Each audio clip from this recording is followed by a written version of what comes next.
Osoo addunyaan hin dammaqin dura tarkaanfii jalqabaa dukkanaa fi ifni itti wal jijjiiran. Dhaamsa abdii fi hawwii haaraa guduunfatee caayaa aduu ganamaa keessatti bareedee barreeffame. Inni ifa bariiti. Maqaan isaas baay'ee bareedaadha. Bariin kun nu bari'aa jirti fakkaatti.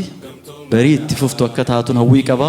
Har'a nutis walitti dhufnee ifa barii haaraa kana keessatti waa'ee keenyaa ni dubbanna.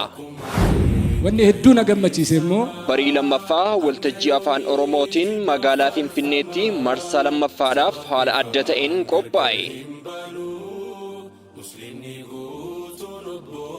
Gurraandhala 8 bara 2017 waaree booda sa'aa 7 irraa eegalee galma giddugala aadaa Oromoo istaadiyeemii Finfinnee fuulduratti argamutti bakka hooggantoonni, du'aatonnii fi namoonni bebeekamoon garaagaraa argamanitti haala si'ataa fi ho'aa ta'een ni geggeeffama. Gahii kana qiimaa qaba. Fuula keessan arguu kanaaf tokkummaa kanatu waan guddaa.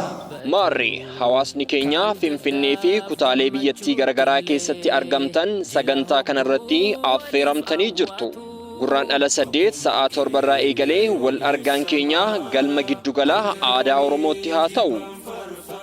Waltajjii barii lammaffaa. Gargar hin baanu musliimni guutuun obbolummaa.